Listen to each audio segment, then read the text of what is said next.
Bueno, les damos la bienvenida a todos, es una alegría, siempre es un poco de ciencia ficción para mí, que ya estoy un poco veterano, esto de que estemos de norte a sur de América y de este a oeste conectados y viéndonos las caras y encontrándonos virtualmente.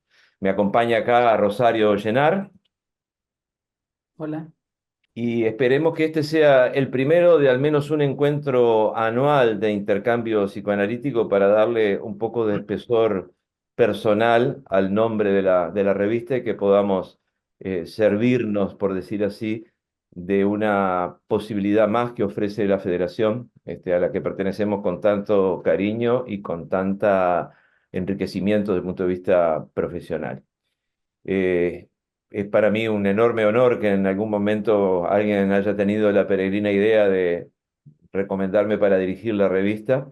Verdaderamente es una suerte, lo atesoro en mi corazón entre las buenas cosas que me han pasado en la vida.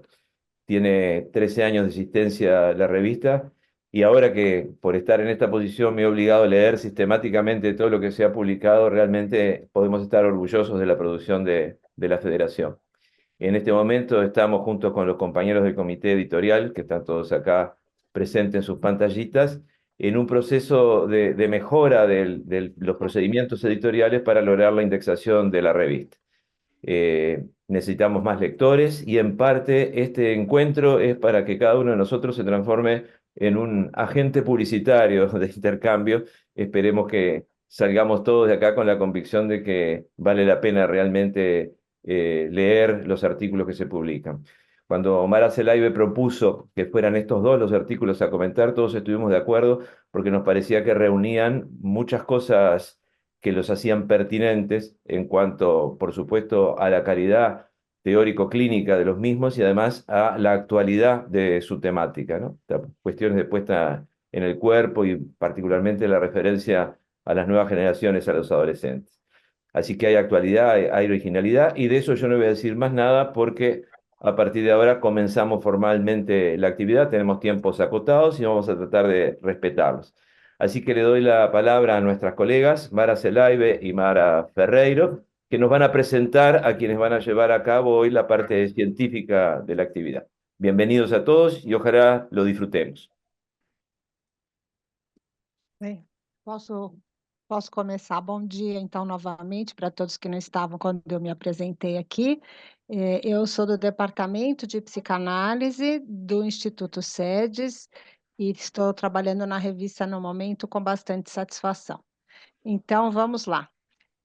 Eu vou fazer, então, uma apresentação da Albânia, assim começamos, e também do Otávio, assim começamos sabendo com quem vamos conversar, e depois a Mara, então, faz a apresentação, novamente da Regina e do Lúcio, e aí a palavra vai circular entre eles e depois vai voltar para nós. Tá bem assim? Bom, então, Albânia, não sei se vou falar seu nome certinho. Albânia Paganini Paradeda. Fiquei na dúvida. Certinho. Certinho, então tá bom.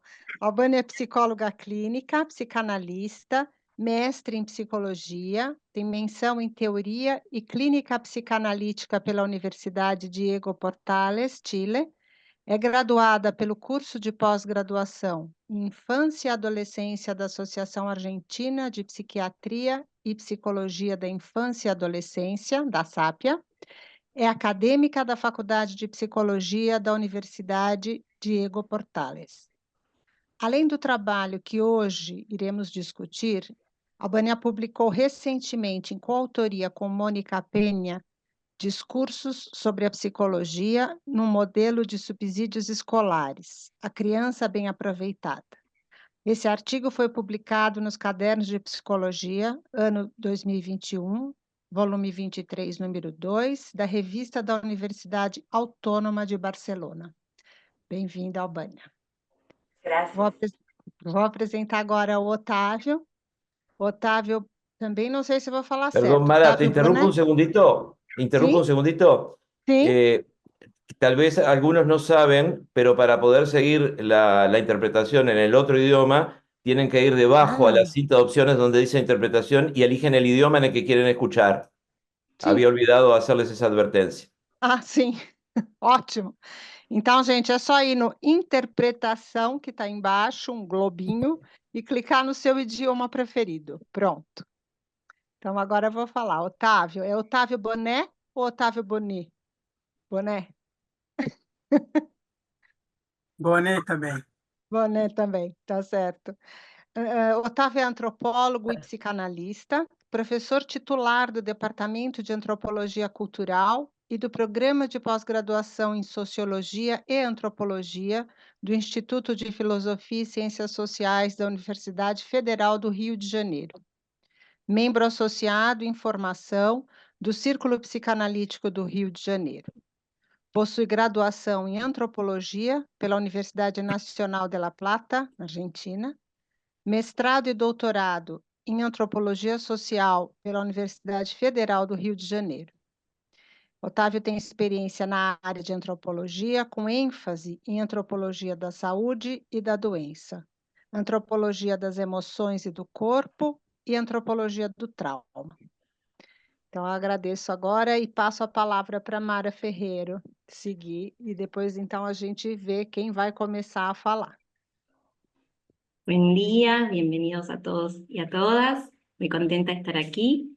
Bueno, voy a presentar a Regina Tagliabue, psicóloga y clínica, psicoterapeuta psicoanalítica de niños y adolescentes, magíster en estudios teóricos en psicoanálisis, doctoranda en estudios psicoanalíticos de la Pontificia Universidad Católica del Perú, diplomado en Fundamentos y Praxis de la Clínica Psicoanalítica desde Winnicott, en Universidad Diego Portales, UDP, Chile, egresada del Centro de Psicoterapia Psicoanalítica de Lima, CPPL, expresidenta de la Asociación Peruana de Psicoterapia Psicoanalítica de Niños y Adolescentes, APPPNA, miembro de la Asociación de Psicoterapia Psicoanalítica.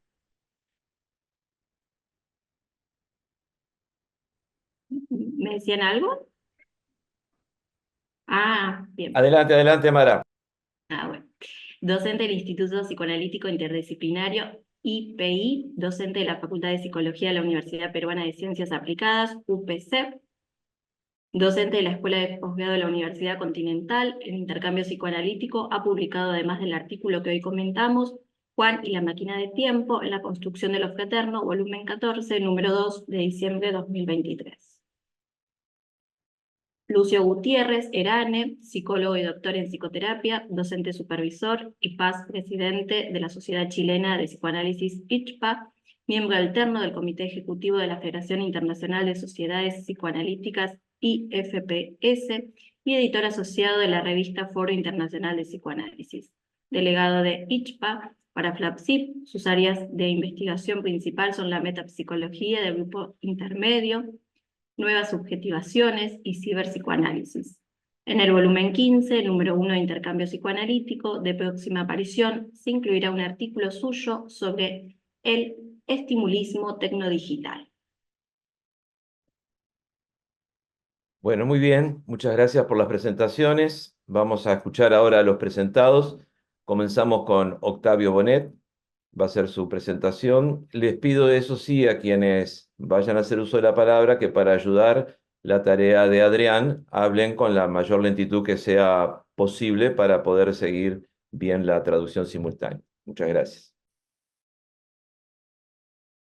Bom, o Luiz me pediu para falar em português, então eu vou falar com português com sotaque, como sempre falo, porque estou representando os colegas brasileiros nessa atividade. Agradeço desde já o convite do Luiz e do Bruno Lages, meu colega no círculo, da possibilidade de estar compartilhando essa atividade com todos e todas vocês, e sobretudo a possibilidade de ter lido esses dois textos muito ricos da Regina e da Albana, muito instigantes, e eu não vou fazer perguntas às autoras. O que eu vou fazer é uma série de comentários e ressonâncias que os textos fizeram com questões que eu venho trabalhando e que os textos despertaram em mim, como para continuar a conversa y abrir a conversa con a Regina, Albana y con todos y todas los presentes. Os dois artigos propõem como tema central a relação entre corpos adolescentes, marcas e transformações subjetivas. As marcas, como vou chamar as tatuagens e as autolesões, se referem especificamente a dois tipos de modalidades, de atos que podem ser aproximados e distanciados. Mas o que me interessa é que essas duas marcas, nas suas diferenças, estabelecem uma inscrição, uma impronta e uma escrita nos corpos. E como sabemos, os corpos sempre guardam as suas marcas. Então, a primeira ideia é a questão das marcas nos corpos. E uma segunda ideia que gostaria de explicitar e que, de algum modo, guiou minha leitura, é a ideia de que essas marcas nos ajudam a entender esse sujeito contemporâneo, o que eu vou referir aqui na minha fala como subjetividades corporificadas. Embora seja possível pensar o registro psíquico, corporal e social-cultural como diferentes, se a gente segue nossas matrizes disciplinar moderna, somente vamos a poder entender as categorias mobilizadas nos textos da Albana e da Regina numa perspectiva que entrelace todas elas. E, sobretudo, que entrelace a dimensão biológica, a dimensão psicológica e a dimensão social. Os corpos, as adolescências, as autolesões, tatuagens, dores e sofrimentos, e estou falando no plural de propósito, somente ganham sentido inscritas numa história de vida, ou inscritas numa subjetividade corporificada. A partir de perspectivas que são bem diferentes, Albana escreve mais centrada numa metapsicologia da dor, que vai associar, obviamente, às autolesões, e a Regina vai escrever sobre tendo um embasamento mais socioantropológico, talvez mobilizando, porque moviliza, né, o texto de Bauman e Le Breton, por exemplo, vai se centrar nas tatuagens corporais como fatores de individuação.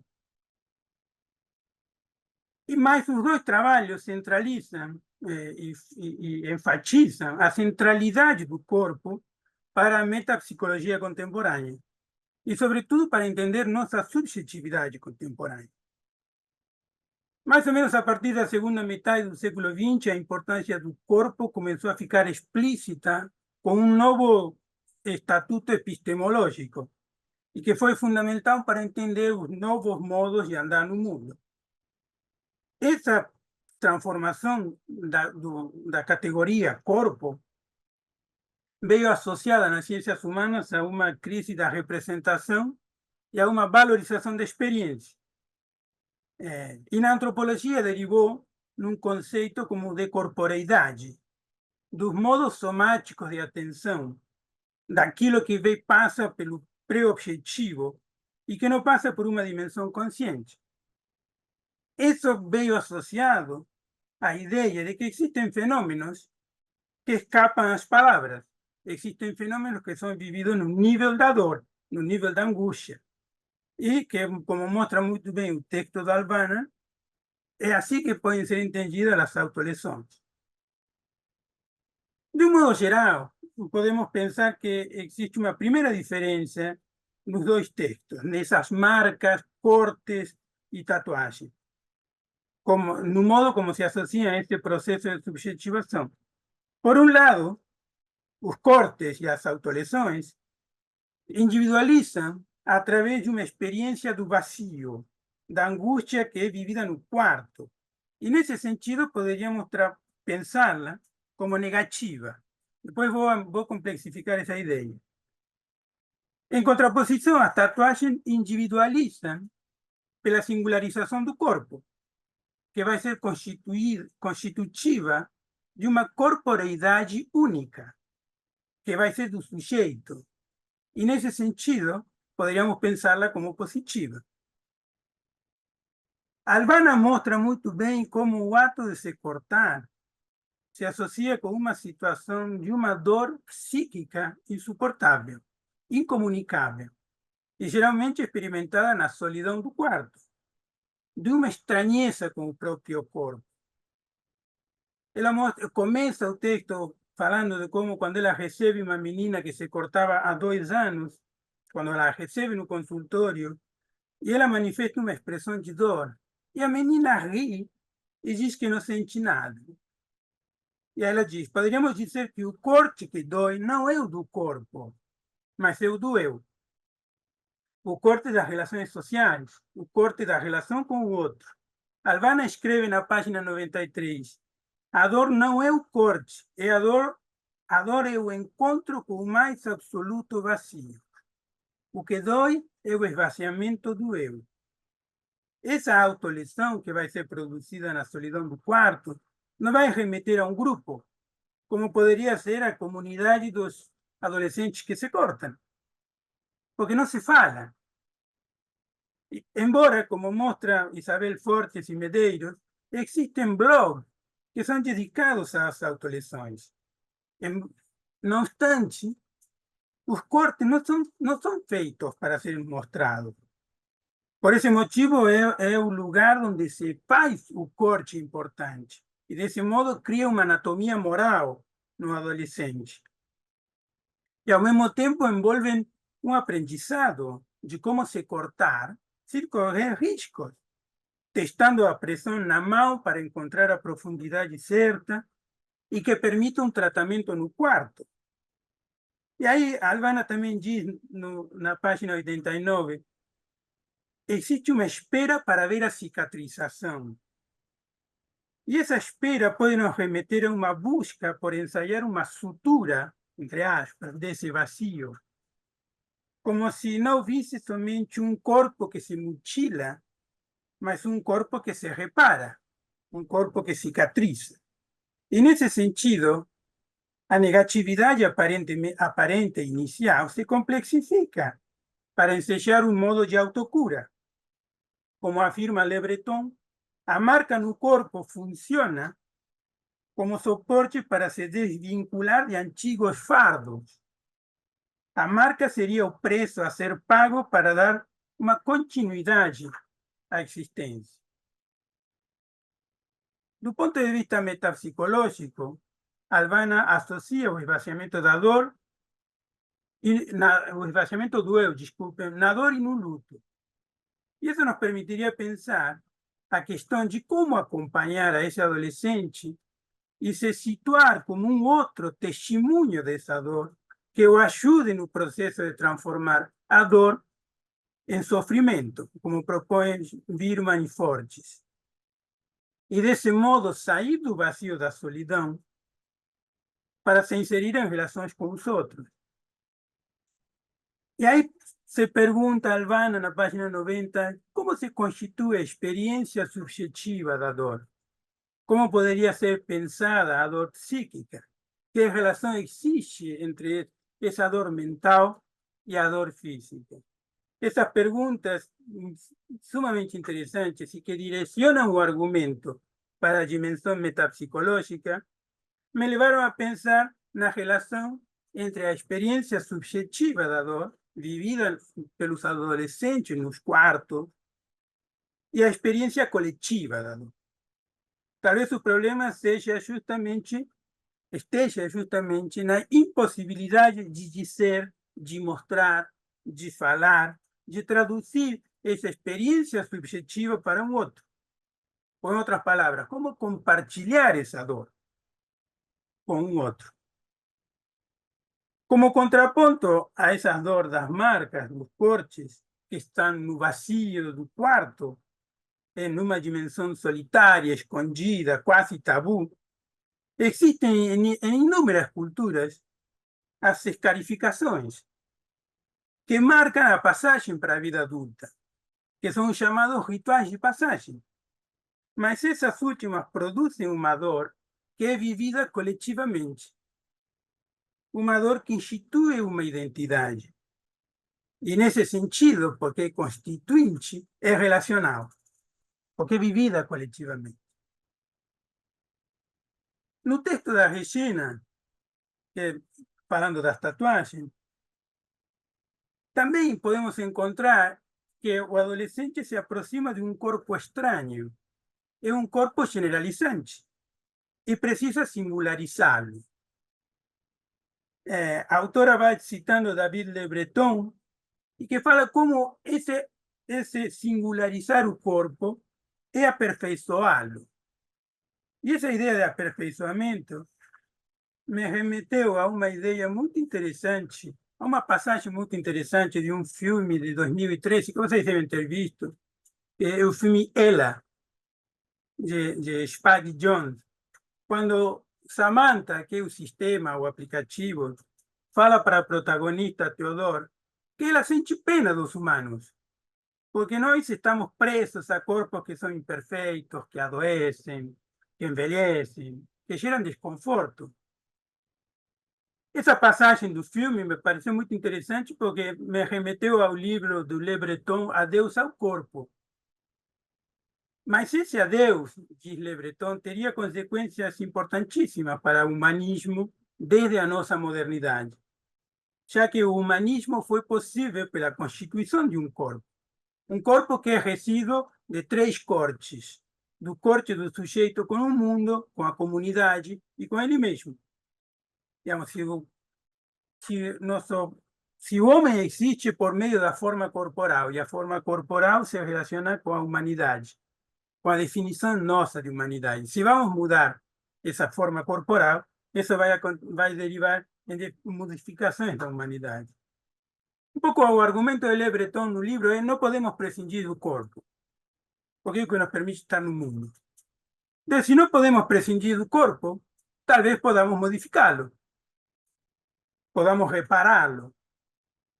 Y eso se asocia con la idea de aprimoramento, como de todas las tecnologías de optimización del cuerpo que hoy tenemos inúmeras, como medicamentosas, con cirugías, o, como el texto de la Regina muestra, podemos repararlo, aprimorarlo, optimizarlo, singularizarlo a través de la tatuaje, para que aquel cuerpo se parezca con lo que cada uno de nosotros espera de él.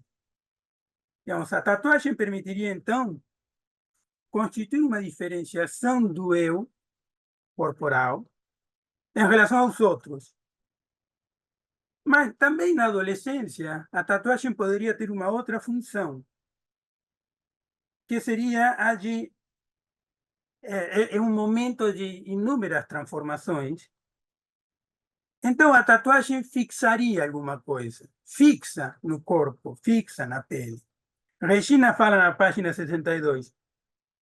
A incerteza e angústia que as vivências de corporalidade despertam nos adolescentes, crescimento incontrolável, limitações, defeitos, entre outros, assim como seu caráter enigmático pelo surgimento dos estímulos, impõe a necessidade de procurar alguma forma de controle, de possuir uma situação que escapa ao sujeito.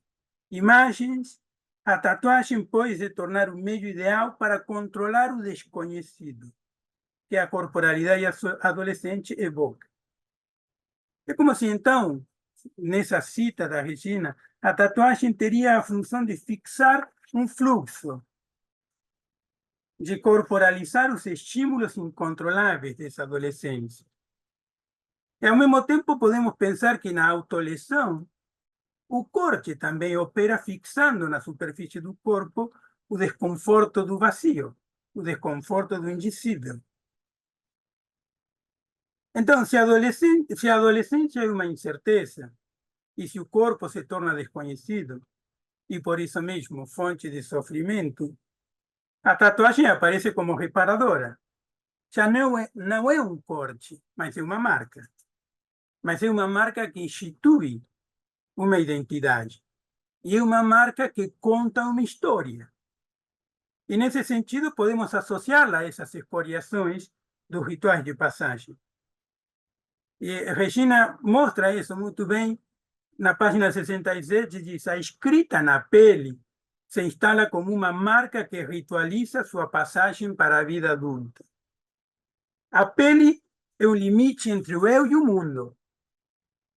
Mas também gostaria de pensar a pele e o corpo como uma abertura para o mundo.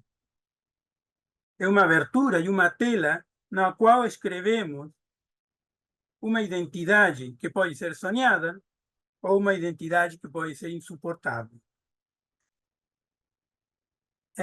Se podemos acompanhar uma ideia que também aparece no texto da Regina, de que o corpo estaria perdendo a sua interioridade, bem no finalzinho do texto, como também alguns postulam para o sujeito, estariam perdendo essa interioridade, essa profundidade. Isso ganha importância maior, então, na pele e na superfície para essas marcas. Mas, a diferença de pensar a pele e o corpo como limitado, eu gostaria de pensar como aberturas para o mundo. É através do corpo e da pele que nós entramos em contato com o mundo. É o único modo que temos de estar no mundo, dado que somos esse corpo. E o corpo, então, aparece inscrito em relações sociais e subjetivas. Ao mesmo tempo que coletiviza, a tatuagem individualiza e coletiviza na alteridade, gerando ao mesmo tempo pertencimento e individuação.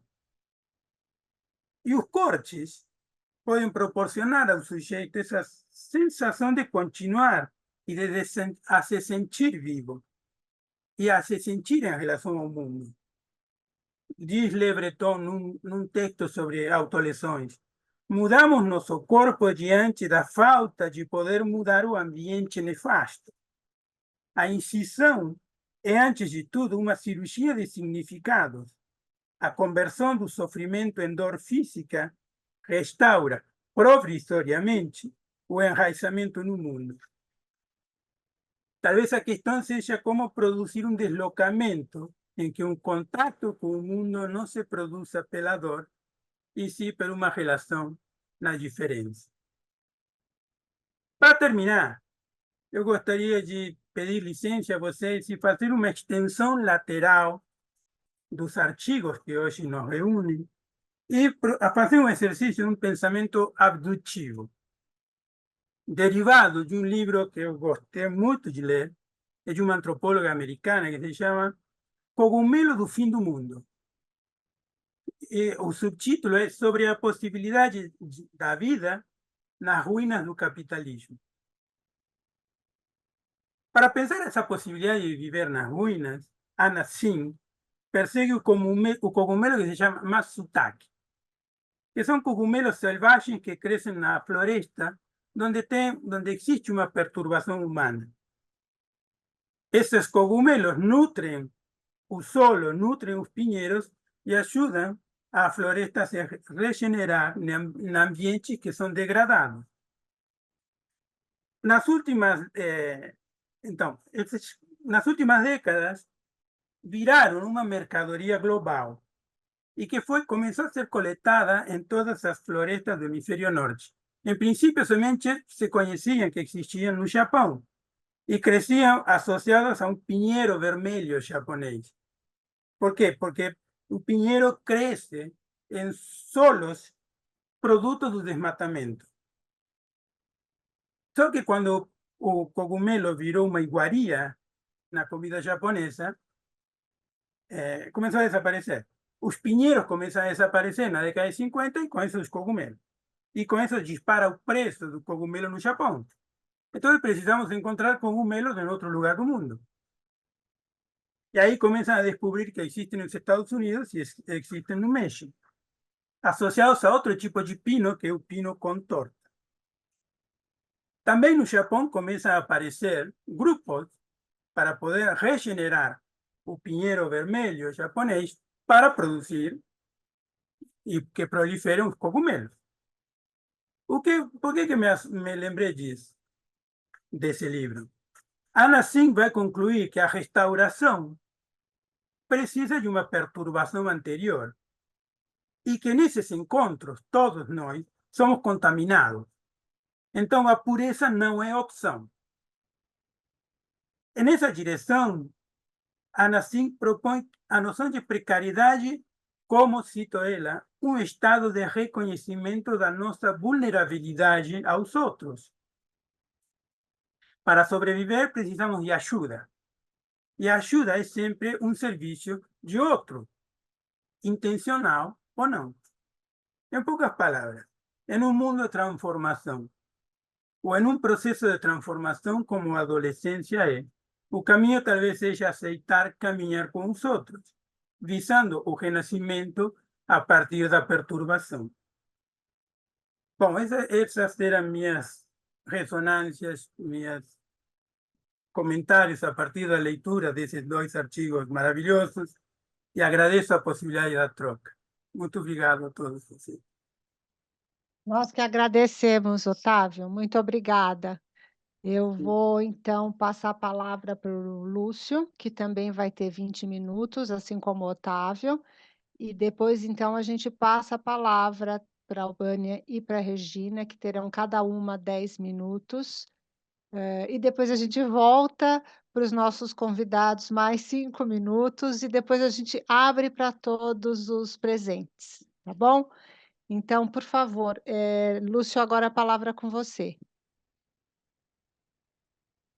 Bueno, hola, buenos días a todos, a todos.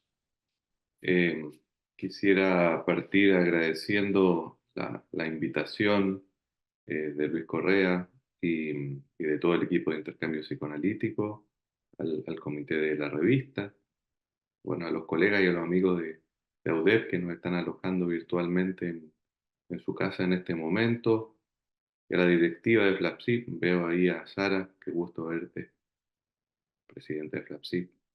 Bueno, y a todos los amigos y amigas que estamos aquí reunidos hoy día para estar celebrando estos dos textos y la revista, y generar un espacio para poder dialogizar estos textos, para ir desde los textos hacia donde nos lleven las imaginaciones.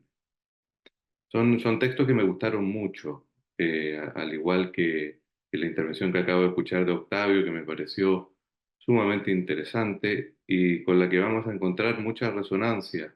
Yo lo iba escuchando y decía, va para allá. Y luego aparecía una especificidad muy linda en algunas de las ideas que trae, que me encantaría poder conversar después. Y en otros puntos tenemos algunas convergencias. En aras de mantenerme en el tiempo que está asignado, voy a leer. En general me gusta ir conversando más que leyendo, pero estamos también tratando de mantenernos en dos idiomas y eso ayuda al traductor enviarle el texto traducido. Y yo no sé si yo puedo compartir pantalla. Ya me dirás, Luis, si puedo. A ver, ¿puedo o no puedo? Sí, ya estás compartiendo, Lucio, ya está compartida, ya está habilitado. Estoy compartiendo, pero no sé lo que estoy compartiendo un pedazo ahí. Uno no se da cuenta de lo que está compartiendo hasta que tiene el reflejo de los Eso demás. ya va por tu parte. Ahí, ahora está. Ahí está, ahí está. Ahí se ve bien, ¿no? Bueno, entonces procedo a leer.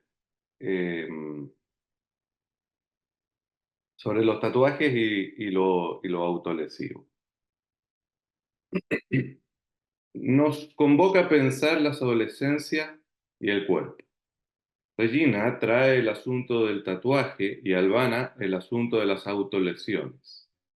Hablamos de intervenciones del cuerpo adolescente, del cuerpo en el adolescente y del cuerpo por el adolescente. Los tatuajes, piensa Regina, pueden ser concebidos como inscripciones que cumplen funciones de operador psíquico, movimientos de autonomía frente a los padres, de transicionalidad entre el adentro y el afuera, como intentos de, la cito, rediseñar los límites entre lo exterior y lo interior, y quizás una herramienta de soporte para atravesar el complejo proceso de su metamorfosis. Cierro la cita. Son escudos simbólicos, objetos calmantes, reguladores de distancia y agentes de homeostasis ante el equilibrio libidinal perdido. Los tatuajes son también inscripción de logro, de dominio sobre el propio cuerpo. Todas estas ideas son de Regina, yo nada más las fui extrayendo. Por otra parte, lo autolesivo, postula Albana, se vincula íntimamente con la vivencia de dolor.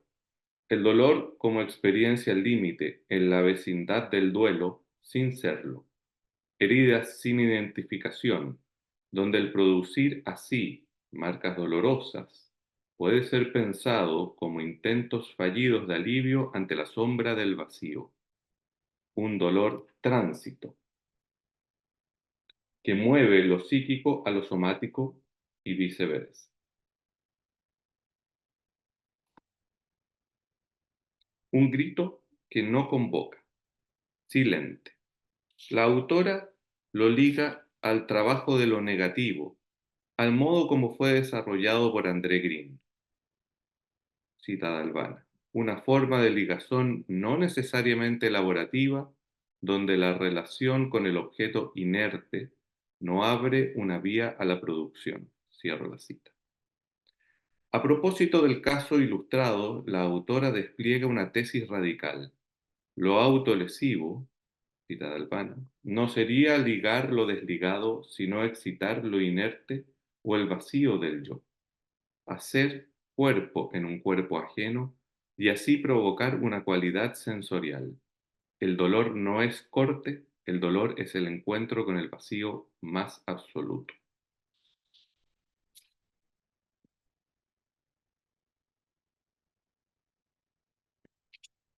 Una noción que me parece puede ayudarnos a pensar estas ideas es la personalización, según la teoría del desarrollo emocional de Winnicott. La personalización es uno de esos conceptos que dice mucho clínicamente, pero es algo oscuro en su significación. Davis y Walbridge lo identifican como la adquisición de un esquema corporal personal en el que la psique habita en el soma. Es una lectura correcta, me parece, aunque muy estrecha. En primer lugar, la personalización es uno de los procesos centrales al desarrollo emocional junto con la integración del yo y el relacionamiento con objetos.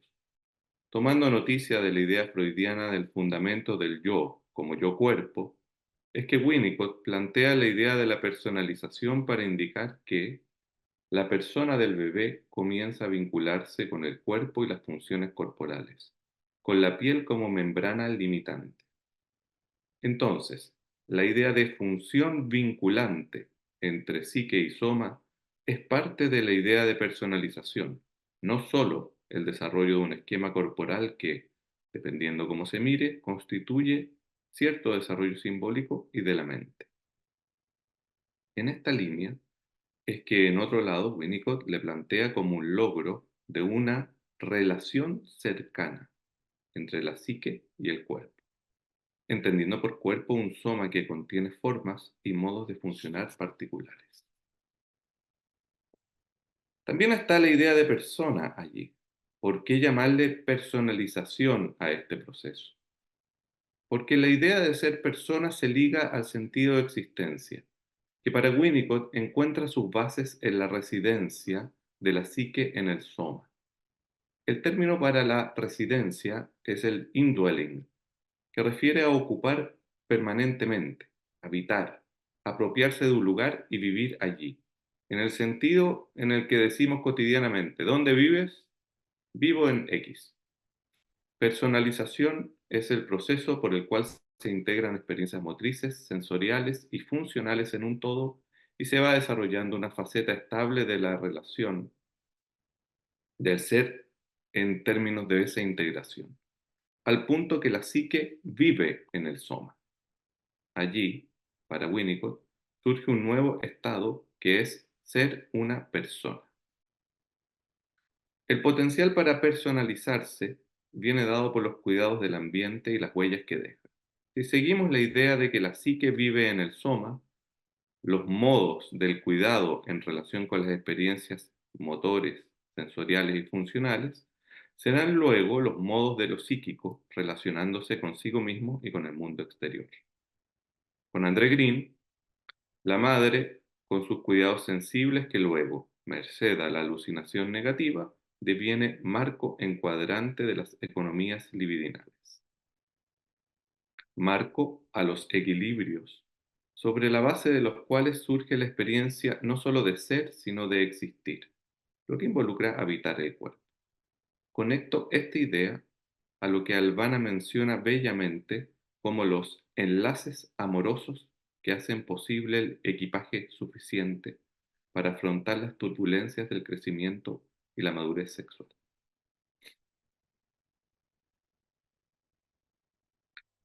La personalización ya asentada se perturba en la adolescencia. Normativamente, habría que considerarlo. Pienso que sí, como proceso general y a propósito de la llegada de la madurez genésica.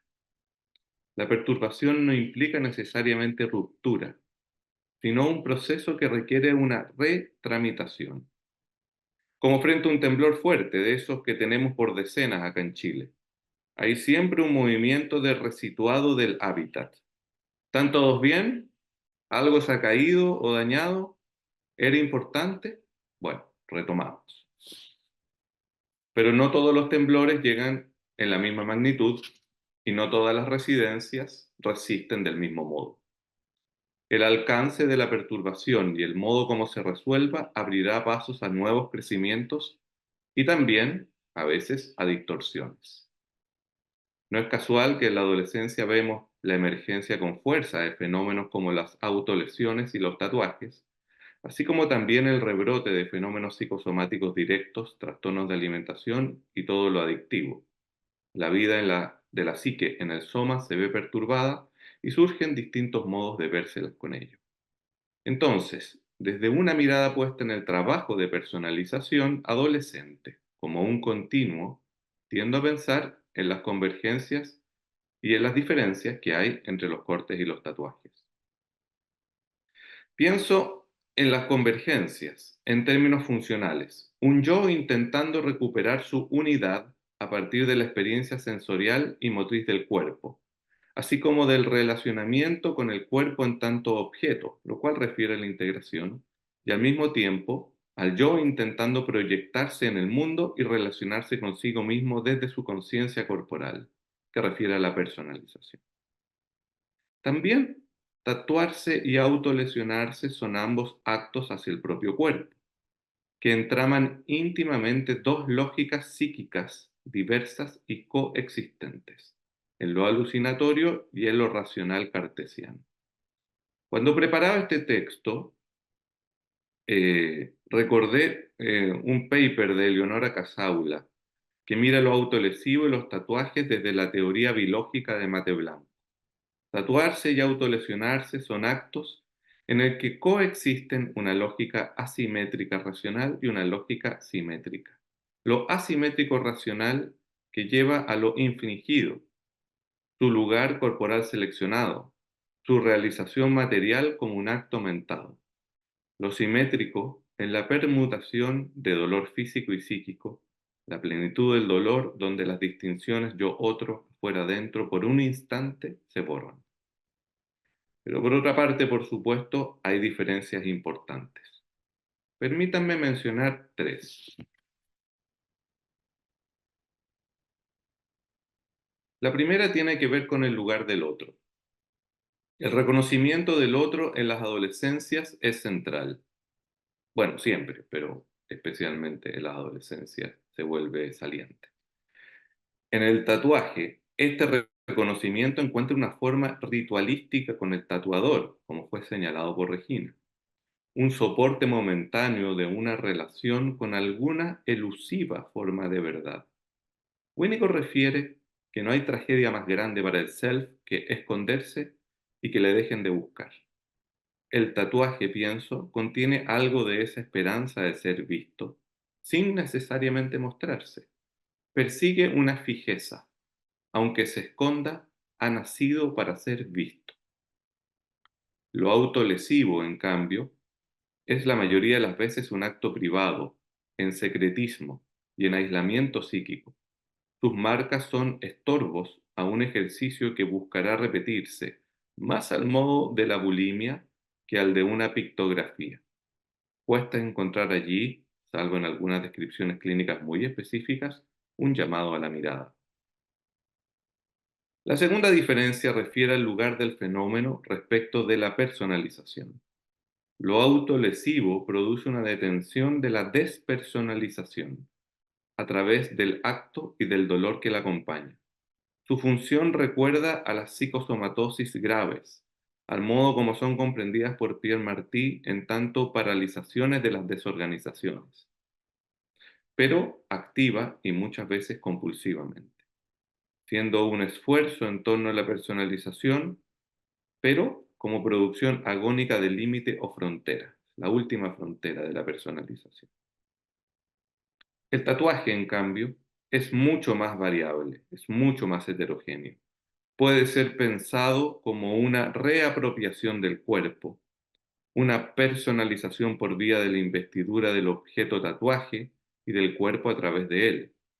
Las ansiedades que transitan allí pueden ser las propias de la adolescencia, de extravío, de búsqueda, pero también hay manifestaciones mucho más insidiosas en las vecindades impensables en las que se encuentra con lo autolesivo. Su valor figurativo se presta a ubicarse en todo el continuo de la personalización, desde la frontera hasta el símbolo propiamente dicho. La tercera diferencia compete al lugar del dolor. Lo autolesivo surge en condiciones de precarización subjetiva enorme. Dolor psíquico y dolor somático se encuentran allí. El dolor psíquico y lo autolesivo es el encuentro con el vacío más absoluto, nos indica Albana. Es tormento de Sísifo. Intenta que el objeto inerte no muera. Cae, cae, cae, se diluye, y el individuo se diluye con él. Al mismo tiempo, el dolor somático fuerza a una integración. ¿Por qué? Porque la experiencia de dolor siempre es de cualidad excitada. No hay algo así como un dolor calmo. Y esa excitación, nos dice Winnicott, es fuente primaria, forzosa, de integración yoica. El dolor somático convoca al cuerpo en rescate ante las ansiedades impensables. El dolor en los tatuajes, en cambio, suele ser el precio gustoso a pagar por el encuentro con el sí mismo encarnado en el cuerpo. Un dolor triunfante de sobrevivencia y en cierto sentido de dominio, al modo de una personalización en relación con el control por manipulación en los objetos transicionales, herencia de ellos sin serlo.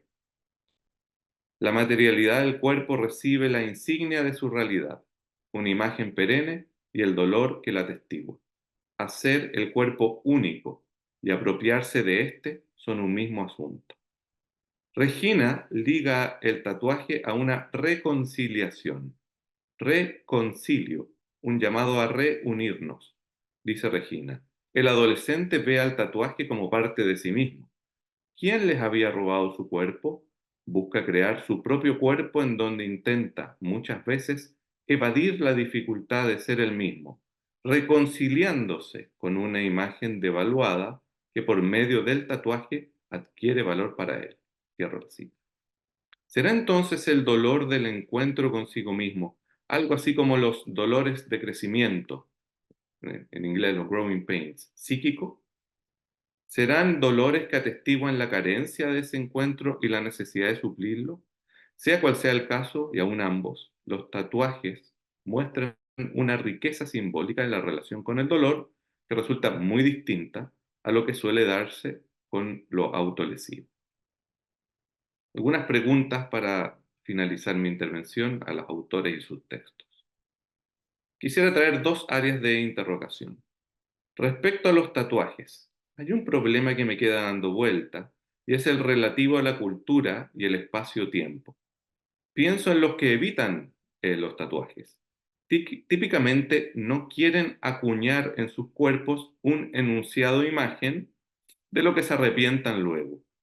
Hay un tema innegable en el tatuaje que refiere al paso del tiempo, a proyectarse al futuro.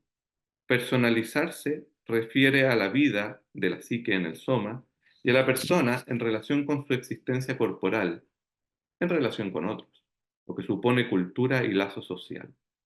El tatuaje tribal instalaba un orden de filiación, en una participación identitaria al grupo y en una posición social en este, y al mismo tiempo una cierta forma de vincularse con lo suprahumano. Un hombre sin tatuajes es invisible para los dioses. Es una frase usualmente atribuida a las culturas polinésicas. Doble tiempo, un tiempo presente y un tiempo primordial. Pienso entonces en el tatuaje adolescente contemporáneo, que llega por interés, sin rito de pasaje reconocido colectivamente, ni en una mística salvo quizás la del ritual del tatuado. Pueden haber tatuajes con fuertes contenidos identificatorios, un grupo de música, los hijos, un enunciado verbal, y otros porque me gustaron de un listado provisto por el tatuador, una idea peregrina, una idea protesta, una marca impacto sin mucha idea detrás. La heterogeneidad del entramado simbólico, secundario digamos, es enorme. Tatuarse sin tribu, sin dioses, ¿seguirá al servicio de lo mismo? ¿Quedará en el tatuaje actual algo de esa doble legalidad del tiempo presente y primordial, del reconocimiento en el lazo social y de la participación de lo supramundano? Esa es mi pregunta al texto de Regina. Otra pregunta que tengo para despertar una conversación, esta vez en torno al texto de Albana, es la interesante relación que ella plantea entre lo autolesivo y el duelo. Porque estamos pensando lo específico de lo autolesivo en la adolescencia. Autores clásicos han planteado la idea de una suerte de duelo normativo en la adolescencia. La pérdida de imagos parentales idealizadas, la pérdida del esquema corporal antes logrado, de la posición infantil. Rodolfo Uribarri, con agudeza, plantea que esos acercamientos no consideran también lo que se gana. Sin negar las pérdidas, el duelo no sería el eje central en torno al cual pensar las adolescencias, sino la idea de los ires y venires, progresiones y regresiones, en torno a las que se va adquiriendo algo novedoso. El punto que deseo traer aquí es la relación entre esa forma similar al duelo, pero en relación al objeto inerte, un duelo imposible, en el sentido de que para que pueda duelarse, lo duelado debe perderse. ¿Cómo pensar entonces lo autolesivo en este momento normativo de ires y venires? Y por otra parte, ¿sería posible pensar una función de lo autolesivo en algunos adolescentes a propósito de su adolescencia y no de la precarización fruto de avatares traumáticos o de carencias en el proceso de narcisización? Cierro con una imagen al respecto. El adolescente que no llega a hacerse los cortes en estado de angustia central, fóbica totalizante, sino el que se hace cortes y los contempla, pequeños, en la prueba de hasta dónde puede llegar. El que dibuja eh, em, con cortes formas en su cuerpo, viendo si duele y cuánto duele.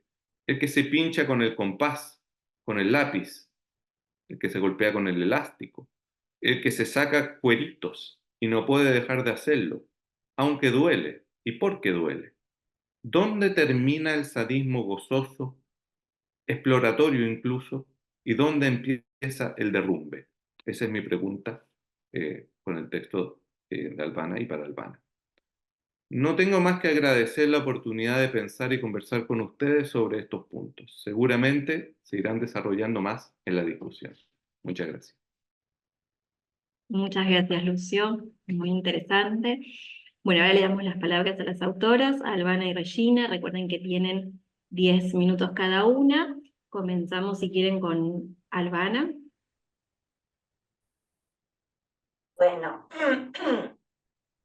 Quiero agradecer en primera instancia a Intercambio Psicoanalítico y a Luis Correa por invitarme a participar de este encuentro, a Octavio y a Lucio por comentar mi trabajo. Me dejaste una pregunta, Lucio, bien desafiante, voy a tratar de estar a la altura.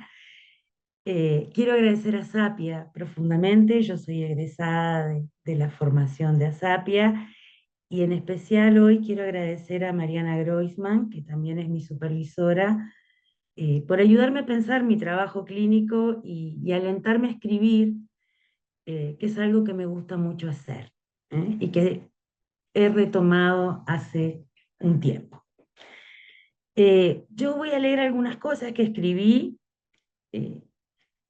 y las vamos a comentar y después, bueno, tratar de responder un poco las preguntas.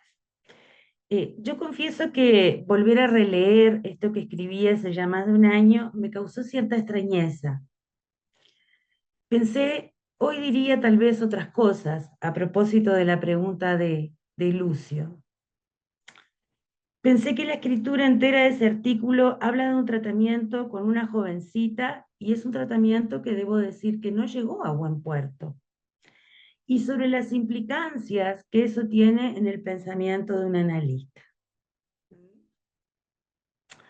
Hablar sobre clínica, me parece, siempre es exponer, exponerse, porque así es nuestro oficio. Pero es una exposición reflexiva, simbolizante, sostenida en preguntas, y muchas de las que hago allí, y traen ustedes en sus comentarios, tienen que ver con las cosas que yo me fui preguntando a lo largo del encuentro con esta jovencita.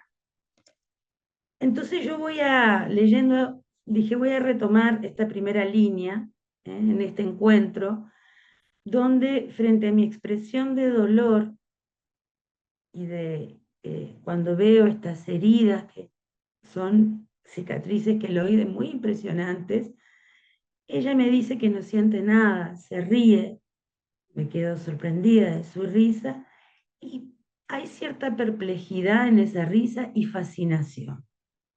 Exhibe sus cortes como si fueran heridas de guerra, con cicatrices más profundas que otras. Yo creo que esto que yo escribo condensa todas las preguntas que intento esbozar en el artículo, que son preguntas que surgen de un encuentro transferencial. Si las traduzco, mi angustia al ver sus heridas se deja traslucir en mi mirada, y eso produce en ella cierta fascinación, cierta perplejidad. En ese cruce de miradas, creo, se condensan varios hilos que marcaron los derroteros de este encuentro. No quiero tomar el hilo de la fascinación porque eso me llevó después a pensar otras cosas, pero pensé, paralelamente en esa época yo estaba leyendo una novela de Anya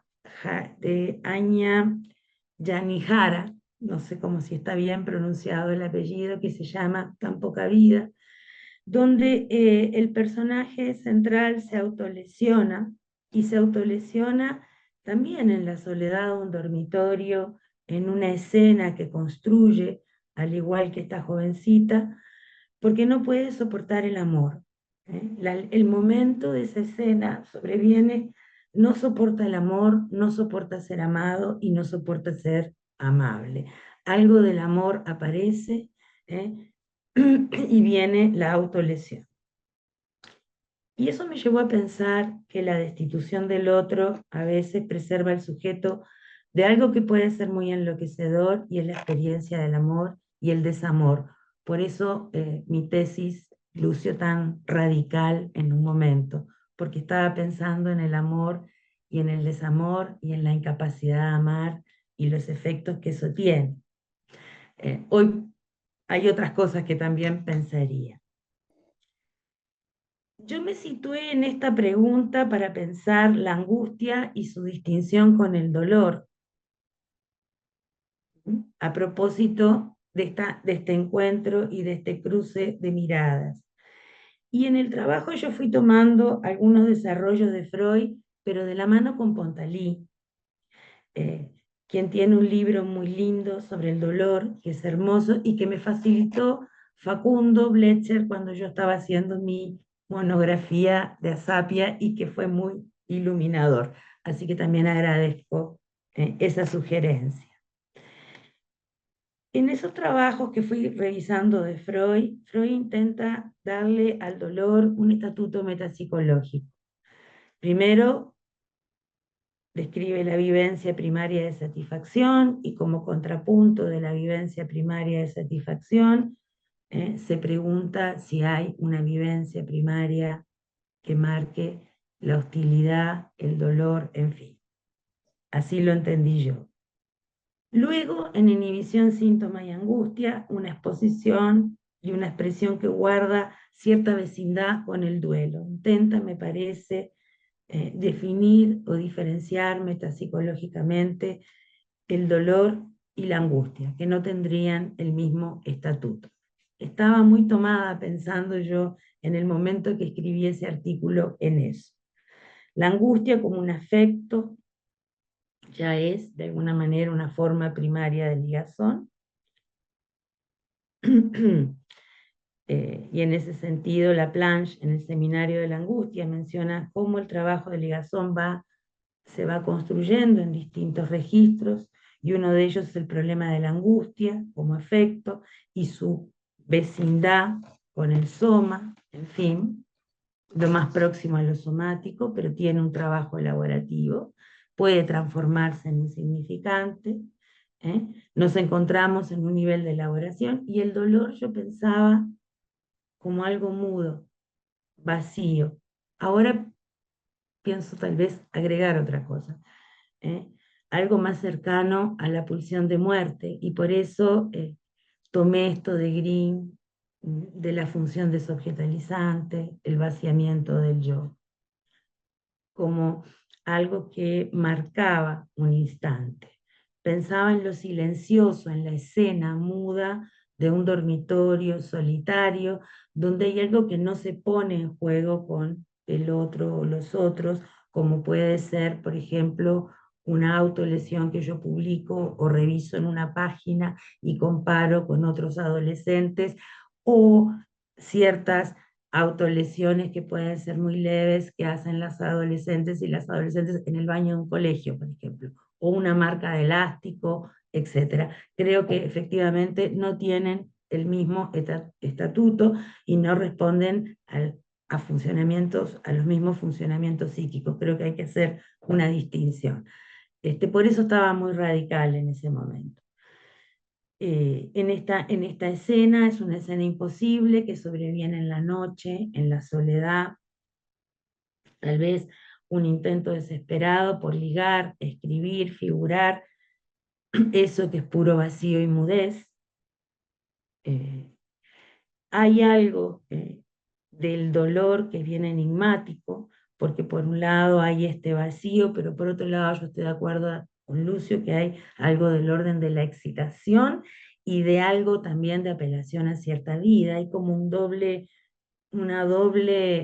juego, por decirlo, o un doble eje para discutir. El dolor como un grito, yo creo que emerge buscando anudarse a cierta vida, que en la autolesión es la excitación que se produce. ¿Sí? Creo que sí. Hay algo de eso. En ese momento yo había quedado muy tomada de la mudez, del vacío. Ahora intento, porque lo interesante en este caso es la escena que se arma, ¿no? Y sobre todo lo que viene después, el intento de curar, de sanar esas heridas.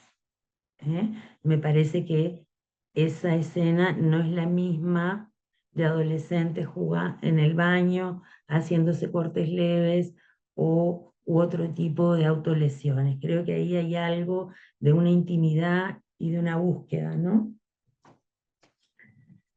El dolor, entonces, es enigmático, me parece a mí, lo pensaría hoy, porque lleva una doble vertiente, una doble valía. Por un lado, hay un más allá de la pulsión de muerte, pero también una forma de excitación y de erotismo.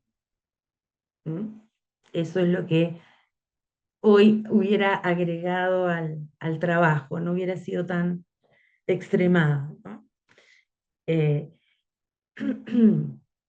Es cierto que hay que cuestionar la idea del duelo.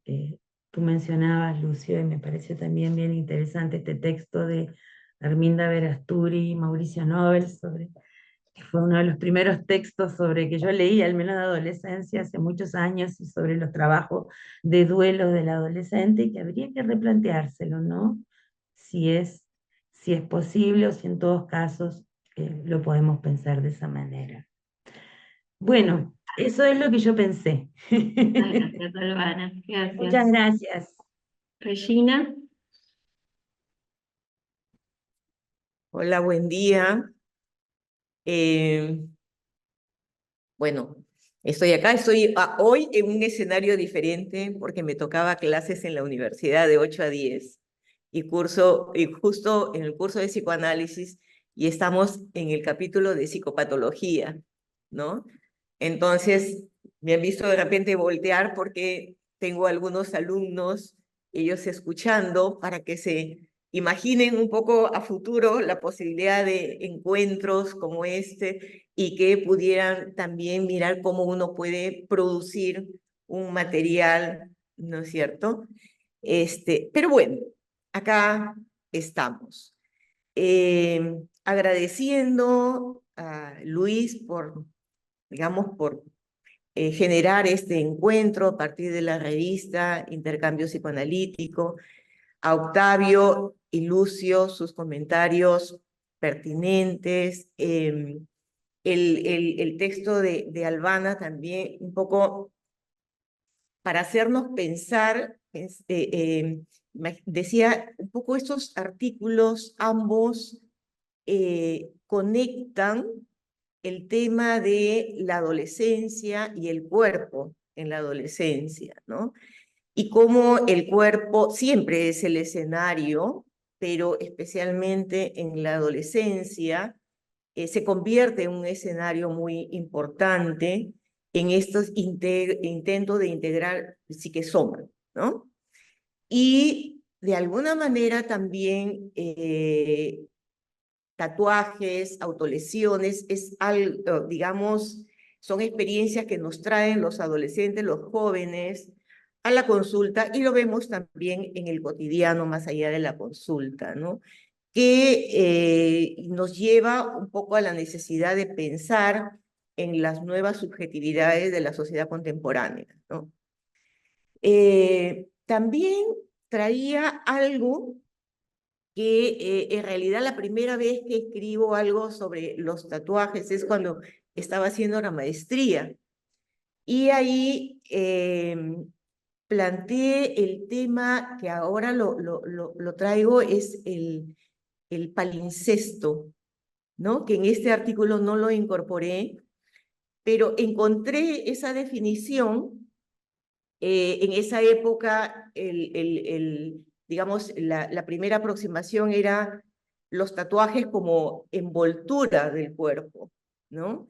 Y tomé una cita de Ansiu, que ahora me provoca compartirla, en el Yo Piel, que dice, el yo piel es el pergamino originario que conserva a la manera de un palincesto los garabatos tachados, raspados, sobrecargados de una escritura originaria, preverbal, hecha de trazas cutáneas, ¿no? Y eso en esa época me llamó la atención y lo veía, digamos, con algunos pacientes míos adolescentes que se tatuaban. Y que ahora voy a traer un poco el relato que está en el texto como Antonio, un paciente que lo menciono ahí, que se hace un gran tatuaje de un toro alado y que ahora ha retomado el proceso de terapia y me trae nuevamente sus tatuajes en nuevos relatos, ¿no? Y a propósito del palincesto, ayer buscaba cómo el palincesto viene del griego, ¿no? Que significa grabado nuevamente. Dice, un manuscrito que conserva huellas de otra escritura anterior en la misma superficie, pero borrada para dar lugar a la que ahora existe. Y en esas búsquedas, ya me dio con sueño, porque era tarde, encontré un libro que dije, mira, voy a ver cómo lo consigo para leerlo. Suelo yo usar mucho en la consulta, digamos, cuando en el encuentro, digamos, con los jóvenes, el tema siempre de las construcciones arquitectónicas, ¿no? En términos de estructuración, ¿no? Y procesos de estructuración y cambio. Y este libro es de Cristina del Río, que es una arquitecta, y se llama Palincesto, la huella del tiempo en la arquitectura. Recogí una idea que me pareció importante, y ella menciona que una de las características del palincesto, dice la destrucción que la toma como deconstructivismo o deconstrucción, transformación y cambio. Que eso es un poco lo que a mí me lleva a, digamos, a curiosear un poco desde los pacientes y a escribir este último artículo también, que fue escrito en el 21, digamos, ¿no? Y ella dice que los palincestos son la huella del tiempo que habla de un mestizaje artístico. Es el proceso de superposición, mezcla, sustitución de elementos previos para la creación de unos nuevos. Un borrado que siempre deja pistas de lo que había antes. Eso me llamó la atención, ¿no? Y pensaba esto de cómo siempre nos vamos construyendo desde lo que otros hicieron, y va también en la línea de lo transgeneracional como una posibilidad de transformación, ¿no? De alguna, cómo la deconstrucción implica desmontar elementos, dice, desde la arquitectura de un edificio, sacar puertas, ventanas, para entender cómo se diseñó esa construcción. Y me preguntaba si el adolescente intenta también entender de distintas maneras, porque yo creo que desde las autolesiones o desde el hacerse un tatuaje, si bien hay procesos psíquicos, digamos, propios y diferentes, si hay un intento de deconstrucción en búsqueda de una construcción que me parece que tanto Lucio como Octavio lo traen por acá, es estos intentos de integrar el psiquesoma.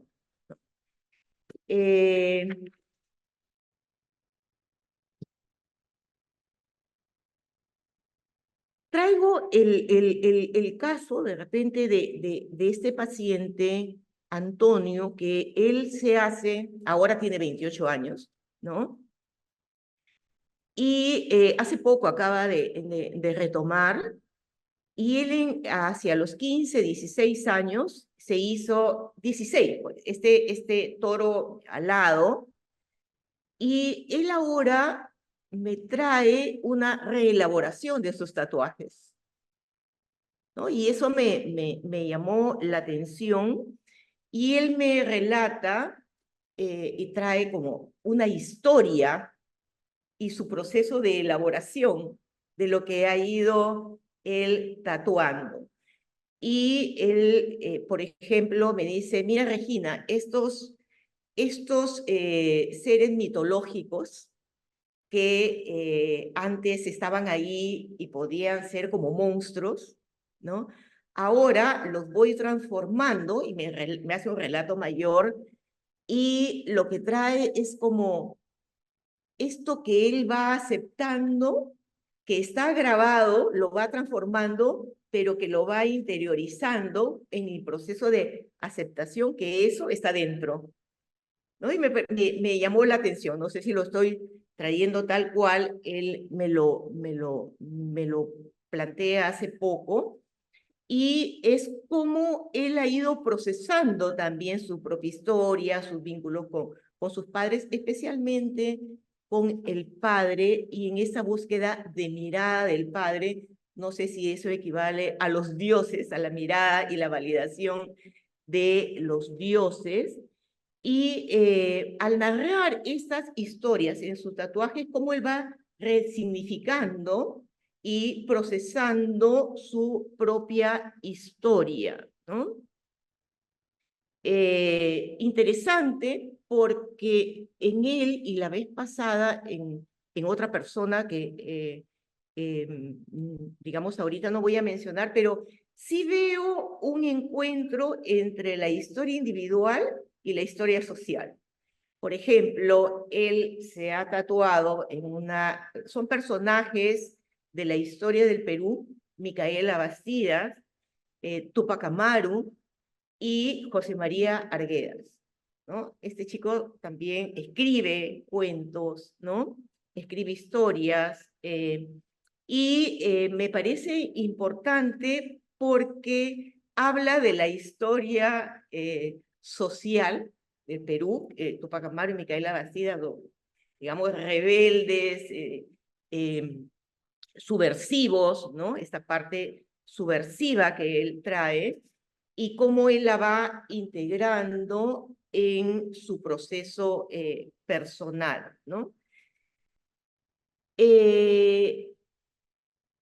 Otro elemento que él trae, que yo lo encontré en este reportaje que está en el artículo de Mónica Luengo, cuando ella entrevista a varios tatuadores famosos, y uno de ellos es Rosy Edward, que me parece Lucio lo recoge también en su comentario.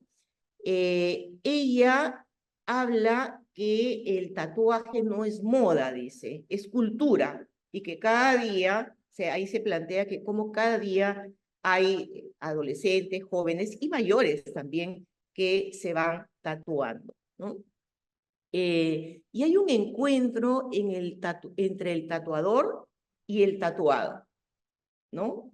Llamémosle cliente. Y a mí, desde cuando leí ese reportaje, me hizo pensar en el encuentro analista-paciente, en eso que van construyendo juntos y transformando.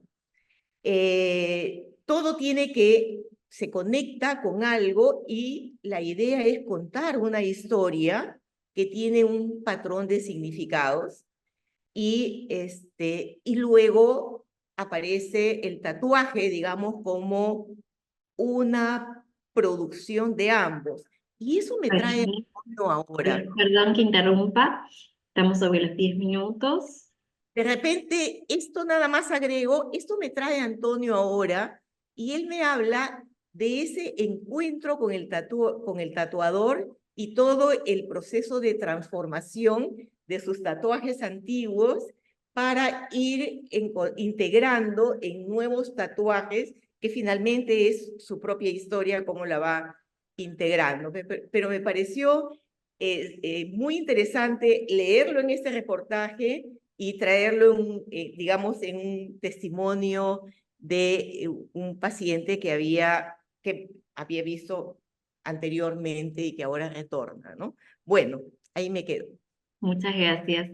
Bueno, invitamos nuevamente a Lucio y a Octavio a hacer unos recomentarios. Tienen 5 minutos cada uno. Empezamos por Octavio, si les parece bien.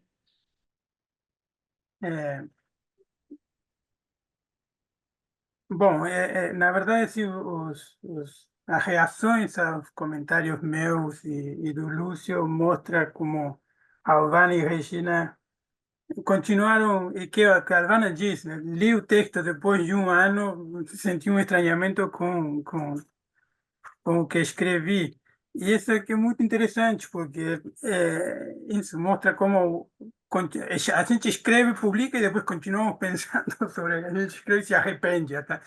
No pior dos casos, se arrepende. No melhor dos casos, não. Agora estou pensando outras questões. E eu acho que isso que a Albana traz. E é muito interessante, porque eu lia os dois textos e via talvez essa positividade nas tatuagens e não conseguia encontrar nos cortes e nas autolesões essa positividade, como que aparece talvez sim, como eu expressei na minha fala, que aparece na cicatrização. E agora você justamente toma esse ponto, respondendo à questão do Lúcio, da diferença que existe entre esse corte feito no quarto, nesse vazio, e esse feito na escola, mas, sobretudo, essa doble vertente, né? Existe uma questão dessa pulsão de morte, mas existe também uma excitação. Existe alguma coisa que é planejada. Existe alguma coisa nesse corte que talvez tenha a ver com, e que marca uma distinção com o que a Regina trazia nesse Antônio, né? Nesse paciente Antônio, que achei fantástico, eh, tatuar a história social, tatuar Tupac Amaru, eh, e que talvez a distinção entre o corte e a tatuagem é que a tatuagem tem uma continuidade. A tatuagem tem uma continuidade com essa história social, é simbólica nesse sentido. Não que o corte não seja, mas o corte é descontínuo. Tem uma descontinuidade no corte. E é engraçado que corte, tem uma descontinuidade nesse corte, que não tem uma história pessoal, mas não tem uma história como a história social do Peru, que aparece nessa figura mítica e rebelde na adolescência. E as duas falas, quando ouvia as falas de vocês, fiquei pensando em que não sei se tem trabalho sobre isso, que um pouco acho que na ideia do palincesto a Regina estava trazendo, é o que significa, e talvez o Antônio possa ter falado disso, o que significa, o que é a tatuagem depois? Uma tatuagem que se faz na adolescência, 20 anos depois, qual é o significado que essa tatuagem ganha? E que talvez a Regina estava falando um pouco disso a partir do Antônio. E isso que me levou a pensar, e a ideia do palincesto, me levou a pensar na ideia de multiplicidade, que talvez nós somos essas multiplicidades. Nós somos esse I, nós somos essa pulsão de morte e, ao mesmo tempo, essa excitação do corte. E nós somos isso, o novo e o velho, o futuro, o passado e o presente. E nós somos isso aí, como diz Deleuze, somos I como conjunção. Somos isso e somos aquilo outro também. E nesse sentido, é a construção e a desconstrução vividas ao mesmo tempo. Como tentando integrar o psique-soma, seria esse viver junto, essa nós enquanto multiplicidades, nós enquanto aquilo que seremos e aquilo que fomos. E isso precisa de algum controle, que talvez é o que controle no sentido de se apropriar do corpo, se apropriar da nossa história, e que talvez isso é o que faça esse tatuagem e o que faça essa marca desse corte. Nesse sentido, fiquei pensando como podemos pensar. E um pouco, tem uma frase que eu não botei no texto, que pensava terminar um pouco, pensei, terminar como acompanhar, né? Como caminhar com esse outro. O que fiquei pensando, como fazer possível e isso a partir do texto do Albana, como convencer esse adolescente a caminhar junto, a sair do quarto, desse vazio, e poder, que possa simbolizar através da relação com o outro. Teve uma vez que um paciente adolescente me falou assim, a pior lágrima é a que não cai. Não pode nem, não podia nem chorar. E como também ele não ficou comigo. Mas o que ele estava me dizendo, não consigo nem poder expressar no choro isso que estou sentindo. Um pouco era, talvez me lembrei dele agora, porque pela pergunta, como fazer para que aceitem caminhar conosco, que aceitem sermos testemunhas, fazer junto com, uma caminhada junto com eles. Enfim, Otávio, poderia, sim, isso. creio que a gente passa a palavra para o Lúcio e depois a gente abre e você pode falar mais também. Acho que tem mais Não? coisas para você poder dizer para nós. Obrigada. Lúcio, acho que com você, 5 minutinhos. Gracias. Bueno, yo nada más quiero destacar la riqueza del pensamiento clínico de Albana y de Regina. Eh, Pienso que está mejor que nosotros podamos generar en este tiempo que nos queda una conversación múltiple con la audiencia y con las distintas voces que van a ir apareciendo, pero nada más quiero destacar eso. Me ha gustado mucho el señalamiento de Albana respecto del no soportar el amor de esta paciente y me dejó pensando, no soportar el amor y hacerse corte, y hacer cortes respecto de qué, de quién, a quién, en relación con esa problemática central que trae. Se entiende, creo que la distinción de Albana es muy precisa en eso, de decir, Albana está pensando, pienso, lo autolesivo en su forma más insidiosa, más profunda, ¿no? Y podemos ubicarlo en un continuo, pero ella está pensando en ese fenómeno que es el más complejo, ¿no? Y la ligación que hace me parece brillante desde ese punto de vista. No quiero señalar más para que generemos una discusión respecto al texto de Albana. Y respecto del comentario de Regina, lo de palincesto también lo encuentro clínicamente sumamente interesante y vuelvo a pensar entonces entre la relación entre el tiempo actual social y el tiempo primordial en los tatuajes. La problemática que se nos pone en el cuerpo en términos de pensar esta doble legalidad del tiempo. A propósito de su idea de palincesto me encantó. Pero me gustaría que dialogicemos esto, que lo abramos al grupo y por ahí me voy animando a comentar dos o tres cosas más, pero en el marco de dar espacio a los demás. Gracias. Gracias, Lucio, porque de alguna manera, después de este riquísimo intercambio, le damos al público que está participando, que bueno, que pueda también expresarse. Voy a mencionar a dos personas que escribieron en el chat, Nora y Mara, para que digan su comentario en voz alta para todos, y les voy a pedir a todos que levanten la mano para intervenir, porque así es más ordenado el intercambio. Nora, creo que fuiste tú la primera. Si querés decir en voz alta lo que escribiste en el chat, muchas gracias. Bueno, en principio agradecer enormemente este encuentro y bueno, para difundir la valiosa revista de la FLAPSIP.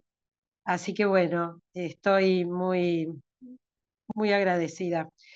Sí, pensé algunas cosas, en principio no me acuerdo lo que escribí exactamente, pero pensaba si no podíamos pensar el tema de las autolesiones como pasajes al acto, es decir, como una salida de la escena de dolor psíquico, donde el dolor físico anestesia el dolor psíquico insoportable y paradojalmente introduce una beta erótica que vitaliza. Pensé también en relación al tatuaje, que es interesante pensar que el tatuaje coagula una identidad en un momento determinado en la vida de alguien, y no me resulta extraño el caso que plantea Regina, cómo este paciente, al correr de los años, quiere modificar sus tatuajes, ¿no? Es decir, que ya no se identifica con aquellos tatuajes de la adolescencia, ahora se identifica con otros que justamente lo hacen pertenecer a una genealogía cultural de su lugar de origen, ¿no? Como si él dijera, yo pertenezco a esa genealogía. Y por otra parte, también pensaba, si no es cultural esta cuestión de, porque se decía por ahí que no era cultural lo del tatuaje, porque cuando comencé como analista, los únicos que se tatuaban, por lo menos en mi país, eran los marineros y los presos por delitos comunes. Entonces pensaba, ¿por qué es tan frecuente hoy por hoy, no solamente en adolescentes, también en adultos, el tatuaje? Y a qué cambios sociales obedecen, ¿no? Bueno, simplemente nuevas preguntas. Muchísimas gracias. Bueno, les pido a todos que sean breves. Ahora tiene la palabra Mara Selaive, que escribió en el chat para que nos digas tu comentario. Gracias, Nora. Obrigada. Na verdade, o texto da Albana me inquietou num aspecto, e eu queria trocar uma ideia, se for possível, né? Albana, você insiste no texto, e os comentadores também usaram essa expressão bastante precisa, né, de um puro vazio, né? O corte localizado num cenário de puro vazio. E isso me intriga um pouco, porque fiquei pensando se nesse pensamento clínico, metapsicológico que você constrói, a gente não poderia relativizar um pouco essa noção de puro vazio e pensar um vazio que, na verdade, contém um objeto inerte, morto, vivo, que deixou algum rastro. E se não seria para esse objeto inerte, numa tentativa de mobilizá-lo, tal como ela te mobilizou ao mostrar as feridas, se não seria para esse objeto, né, ser mobilizado em algum nível que o corte é feito. Ele é feito no quarto, mas ele não é feito para um objeto concreto, ele é feito para um objeto interno, que deixou um rastro em algum momento.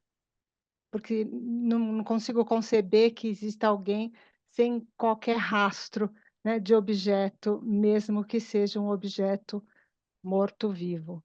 Então, fiquei pensando um pouco nessa expressão, né? Puro vazio.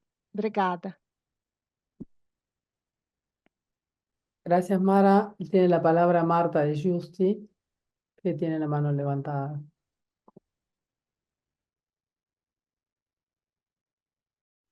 Marta, tenés que desmutearte, estás muteada.